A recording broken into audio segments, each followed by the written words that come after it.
huge welcome to Lucy Atkins, novelist, Ellen Lavelle, would-be novelist and editor on Nothing in the Rulebook website, which we're going to be talking about a bit later.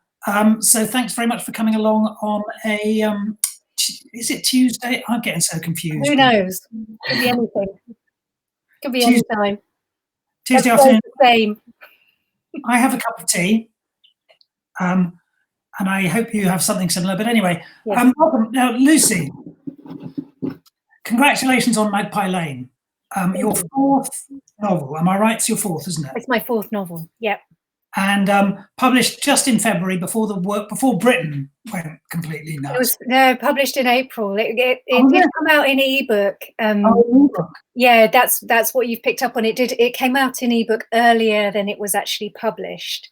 So it sort of generated a bit of an online thing, and then it was published right at the beginning of lockdown. Timing is everything. You must have been gutted.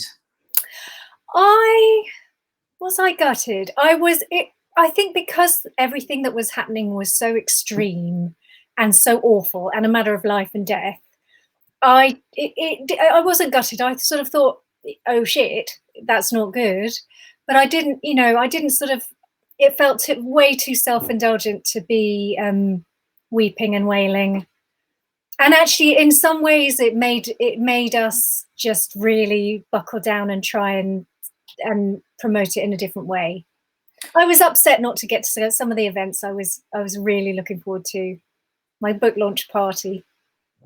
Yeah, it's a theme that keeps coming around again. I think we've had to think quite hard. And I think that's been quite a good thing, isn't it? I mean, publishing has had to really work out what on earth it's doing with books, as we all have. We've all had to work out how on earth do we communicate with people and sort of get along and get books out to people. Amazing how fast that happened. Actually, that was surprising to me. It was all in in the space of a sort of week. Suddenly, everything was cancelled, and we had a blank diary and just had to fill it with online stuff. So it was interesting how fast that was. It was very intense.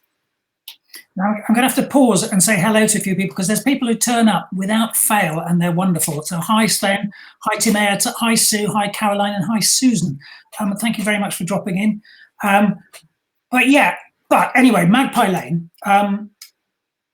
It's a deeply creepy story set very close to home. Can you tell us a little bit about where Magpie Lane comes from? Well, Magpie Lane is set, I live in Oxford, and Magpie Lane is set in Oxford. It's set in an Oxford college, and it's set specifically, it's in the master's lodging. So the master of a college is like, the headmaster, and it's about the nanny who's looking after his 8-year-old daughter, who's sort of neglected by these high profile elite parents. It's the master and his new Danish wife who's pregnant, and it's about the relationship of the nanny and the child in the context of this incredibly claustrophobic elite nest of vipers of an Oxford college, basically. And a child goes missing, which is always, there's some tension the moment that happens in a book, obviously. Yes, she's at the very beginning, that she's gone, she's vanished in the middle of the night, this little girl. And the nanny D is being interviewed by the police about her time with the family. And she's looking back on the 7 months that she'd spent in this 400-year-old house. And it's kind of an interesting, I think it was a good structure because it allowed me to dip in and out of the 7 months, gradually filling in slightly horrifying details. But you don't know what's happened to the girl. That's the mystery. Now you live in Oxford, and you say now your previous novels haven't been set there. And this is not only set in Oxford, it's set in an academic world of which, as a writer teacher, you're part of and you're sort of connected. Are you going to get a lot of interesting comments at dinner parties saying, oh, is this me? And that kind of thing, or is that him, even worse? Yeah, I have been told by various people that some feathers might be ruffled. I'm stuck because I do teach for I teach creative writing at Oxford, and I'm sort of slightly feeling like I may have bitten the hand that feeds me. But it's too interesting. You know, you can't let it go. It's too interesting. These colleges and the people within them are very extreme, and it's such interesting material.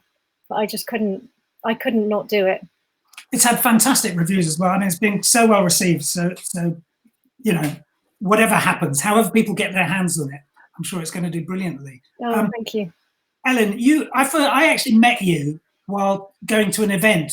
An event seemed like such a distant world now. An event at Lincoln, was it? Yes, it was. Yes, yeah.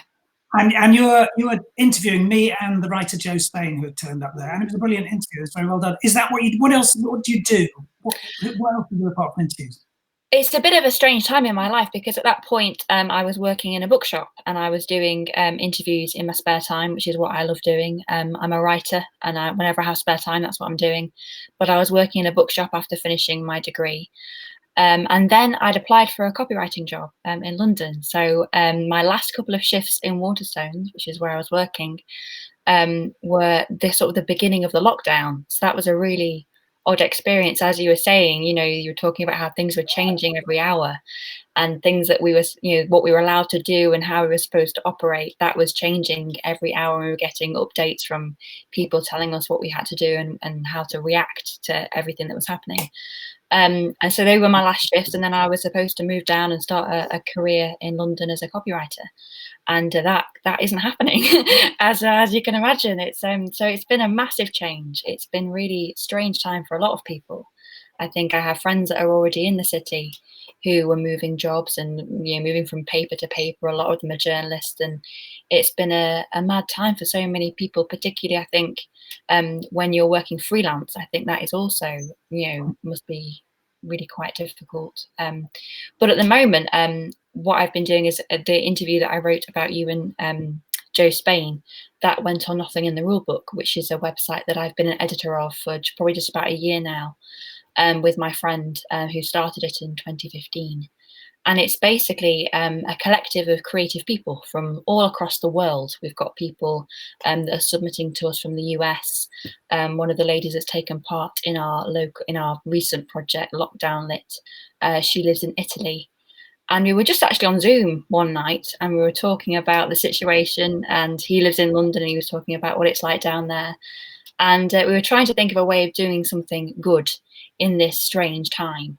And the amazing thing about Nothing in the Rulebook is we have these global connections, and it's actually operating in the way that it's always operated in the way that people are having to operate in now, where we don't meet these people. We just email them or we speak to them on Skype. But we get these brilliant interviews out of them, and we find out about what they're doing in their little patch of the world. And so it seemed like the obvious thing to do was to utilize our skills and our abilities to do a different kind of project and bring people together now. So we've launched this project called Lockdown Lit, where basically we're asking creative people, wherever they are in the world, to send us videos about their perspective on the lockdown. And it could be just an update about their life and how it's changed, or they could read something that they've written that's inspired by their experiences. And so far, it's been brilliant. It's been really good. We launched it yesterday, and we've had some fantastic stuff sent in already. So it's been really positive. And I'm going to show a bit, actually, as it's a crime writer. I'm going to show this bit. This is not Mark speaking to us from his living room, which he did do a couple of weeks ago. But this is him talking to Lockdown Lit. Hello. I'm Mark Billingham, and I'm a crime writer. Like everyone else, I'm here in lockdown, where I'm doing a lot of jigsaws, not cutting my hair, and growing a ludicrous scraggly beard, and writing. I wanted to share just a fragment of what I'm writing, a glimpse into the strange places my mind is going these days.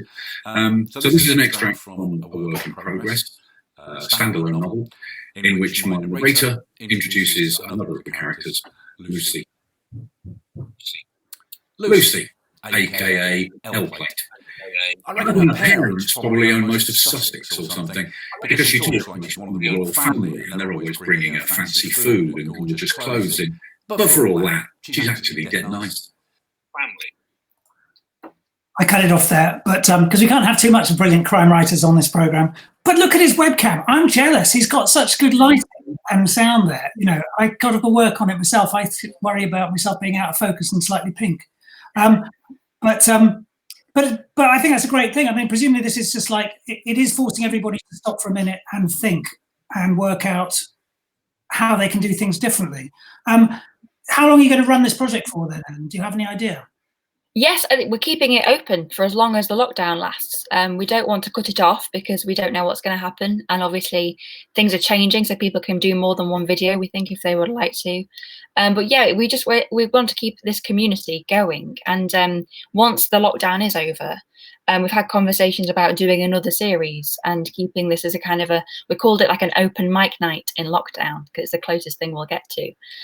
So we're really keen to keep it going for as long as possible and just sort of seeing what happens. Because yeah, no one really knows, do they? So I think, yeah, as long as there are people willing to submit, we'll keep it open. So where do people go to find this magazine and find out how they can submit stuff? It's on our website. You can either have a look at my Twitter page, which William is very kindly linked to, or if you just type Nothing in the Rulebook into Google, our website should be one of the first things that comes up. There is a dedicated page on there. There's both a new report story about the launch that happened yesterday, where we actually show some of the videos on the page that have already been submitted in case you need a bit of inspiration. Or there is a dedicated page where it shows you the links and how you actually, operate the functions, because that was a big learning curve for me. I'm a complete technophobe. So doing things on Dropbox and recording myself on YouTube, it's been a week of learning for me. But it's been brilliant, and I feel much more confident now. So yeah, it's all there. It's all on the website. I love that. You see, I've been working out. I've only a few days ago, I found the buttons that put names under you. It is. You're doing very well. Yeah, it's really impressive. And tonight, I'm going to be talking to a Women's Institute meeting in which there's 30 people turning up at Zoom. Now, I think the whole idea of Women's Institute getting their head around Zoom is impressive enough anyway. I mean, I just love the fact that everybody's having to turn things on their head a little bit.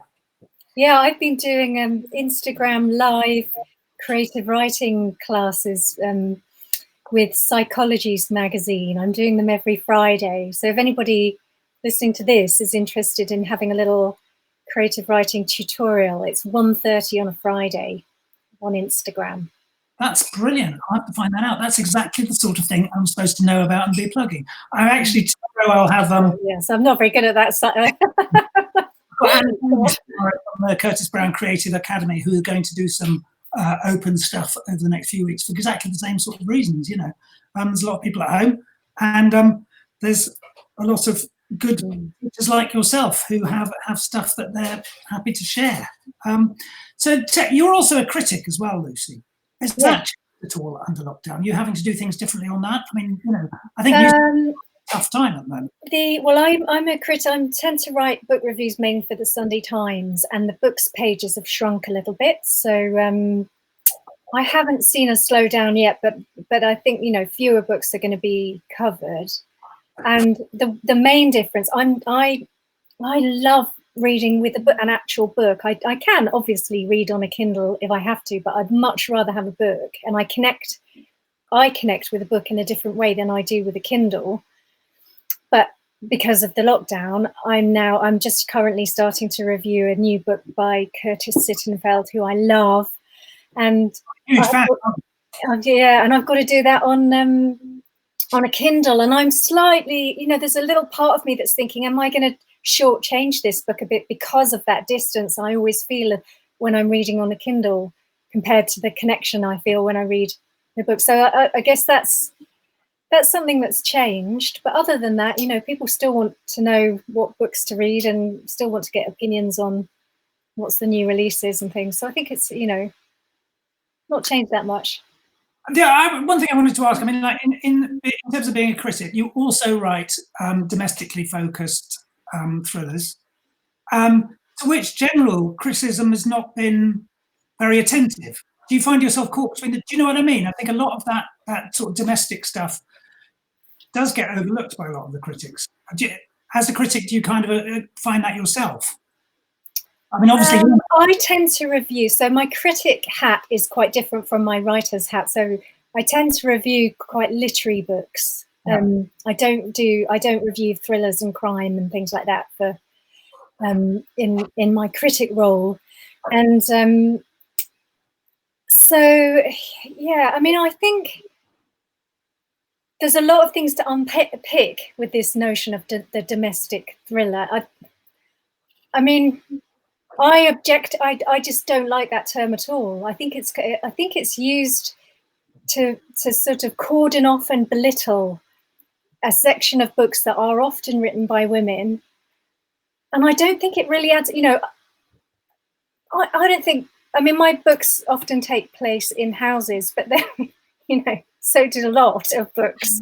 And I think, especially this book and my last book, I think I'm looking at much bigger themes, and I think to sort of pigeonhole things as a domestic thriller, there's something that I just don't like about that. But absolutely fair enough, and I absolutely take your point. But do you think there is something in the point? I mean, I've just been sort of having a to and fro with the Crime Writers Association about who they tend to give prizes to and which books they tend to overlook. And yet maybe it's just because they're books by women and they tend to give prizes more to men. But I think the focus of the books they look for and think of as crime very often wouldn't fit up, whether you like the label or not. And I quite understand what you're saying. And I'm not quite sure where this question's going to land, but do you know what I'm getting at? There's a kind of excuse. Maybe it's just because it's women writers being overlooked. But I think but sometimes women writers do focus more on relationships than big power politics and stuff like that. But I'm probably digging a very deep hole for myself. Yeah, but I mean, I think if I look at Magpie Lane, it takes place in a claustrophobic house. Yeah. But it's about an institution, and it's about that institution as an elite institution within society and within Britain and within the class and the power structures. There's a lot more going on. So if someone says Magpie Lane is domestic fiction, no, I apologise for that. I know you're not saying that, but I think it's a really valid question, because it will happen, and potentially even by my own publisher. And I think it's quite a tight. There are some books that fit into that. They're about husband and wife, and and I've written one myself. That I can see why that that can be categorized in that way. But I also think a lot of other books, mainly by women, get swept into that sort of classification, and therefore, and I think you're right that they do get a bit overlooked and lumped together in a sort of package that doesn't really, when you start to unpick it, doesn't really make any sense. We've got Domenica De Rosa, aka Ellie Griffiths, saying, I absolutely loved Magpie. Oh, thank you. That's nice to know. Ellen, are you finding, what are you reading at the moment in that? Are you finding your reading taste has changed just because we're in strange circumstances? Are you going for a particular sort of book if you're reading at the moment, or is your busy life leaving you no time for that? No, I always try and make time. I carve it out if I possibly can. I think I'm going for things that are lighter, definitely. I think I'm trying to read things that are funny, or that I know aren't going to be quite so take up as much brain space possibly as. Although sometimes comedy writing can be quite a in-depth task, can't it? Wrapping your head around some of that. I love David Sedaris, and I think I like reading essays because it's not necessarily the same commitment as to reading a massive novel, and you can read one in a couple of sittings rather than sort of having to really sort of get stuck into a certain mindset or character. And I find him even though he's a very complicated and very witty writer, he's not difficult to read. So it's quite a good way of stepping into someone else's life and someone else's problems for a bit. So I've been reading a lot of comedy, and then I've just started Joe Spain, actually, Six Wicked Reasons, which I'm looking forward to. But yes, I think I'm stuck. On one hand, I feel like I'm on holiday because I'm not at work. And so when I'm on holiday, I get in a very good sort of reading space. But at the same time, obviously, we're not on holiday, and you get these news updates and it drags you out very quickly. So it's a very strange balance to me, isn't it, of having sometimes this brain space where normally you're very happy to fill that with happy things. And then you feel this kind of weird flash of almost guilt because you're feeling happy, and obviously this shouldn't be happening, and it's all very emotional and up in the air. But I have been enjoying a lot of books, and I'm glad that I've had the time to do that.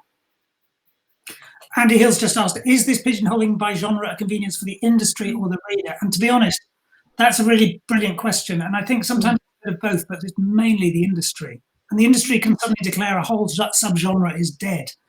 And they never are they? Do you know what I mean? They go on these they get terrified, they get cold feet about certain types of writing, which people have been reading forever. And that was one of the real dangers about this whole domestic situation, because it gives them an excuse to say, well, that's over by now. You know, and then... Yeah. I think good books are never going to be over. I mean, I think that's the thing. If it's a good book, people will want to read it, regardless of how it's packaged and sold. So I think that's where I've got faith that, you know, if I just try my best, I can survive the death of various genres if that happens. I mean, I was told several years ago when I was writing a historical genre that historical fiction is really hard to sell, and that's, well, what a great time it would be to be writing historical genre stuff now, I reckon. You know? Yeah. Nobody's that keen on the present now. That's what terrifies me. But anyway. Yeah, we're all going to have to write in the historical or the future, because otherwise we're going to have to write lockdown novels, which would be horrific. I know. Well, people are, and good luck to them. People have. There are several out. In fact, I'm going to be speaking to somebody who wrote a lockdown novel before lockdown. Well, that's okay. That's exciting. Yeah, I know. And there's Peter May, of course, who wrote a lockdown novel and had it rejected, and then now it's like, yes, can we put it out now? You know, amazing. But maybe that's just so many novels in your bottom drawer. One of the people watching is Barry, who said, I'm listening to the show while jogging, which I think is incredibly impressive. Wow. Don't run into anything, Barry. That's impressive. So you're also working on a work of fiction, Ellen, and dare I ask, what are you writing, or is it going to dump it at this stage? No, not at all. It's a comedy, and it's about people that work in a bookshop. Right. And it's sort of I wrote a manuscript last year, and I'm not happy with it. And I think the problem with it was that it was a bit baggy and unfocused. Right. The plot wasn't quite tight enough. So I'm getting better at giving myself little exercises and training myself to, like, I've written each chapter like a little episode. So I make sure that all the problems I have at the beginning of the chapter, by the end of the chapter, they're all kind of sorted, but there's an ongoing story. So I don't know what, I'm really enjoying writing it, and it's funny, and I've sent some to my friend and it made her laugh, and you know, so I'm trying to kind of keep it not get too ambitious and just think about the next chapter, and I'm enjoying kind of those constraints, those challenges that I've set myself. And I realized when I was writing the first one, it's quite overwhelming. You know, a book, you can do anything you want with it, and that actually you spend so much time messing around, worrying about all the problems you don't even know if you're going to have yet, that actually having some clear boundaries and some problems that you know you need to solve and has really, I think, helped me actually write it and kind of get in a groove with it more. So yeah, that's what I'm doing at the moment. And Lucy, as somebody or other who's seen many people presumably at a similar stage to what Ellen's doing, is there a single bit of advice that you give to people at this stage when they approach you and say, help, I'm halfway through my first draft or whatever? Well, everyone's different, aren't they? Everyone's got different things. I think the one piece of advice that I would give to most people, not necessarily everybody, is to write as if you will never be published. I know that sounds crazy, but if you write if you write for yourself and allow yourself free rein and imagine you're never going to show it to anybody, I think you write more authentically and more freshly, and you delve into more interesting territory than if you're writing thinking, will an editor like this? Will my friend, will my reading group like this? Do you know what I mean? I think, yeah. I'm not saying there's not a place to show it to people, because there absolutely is. But I think when you're at the stage of really shaping a novel, don't show it. Don't think about showing it to anyone. Assume it will never be published. Mm-hmm. Oh, I like that. That's brilliant. Now, you also lived in the States for quite a while.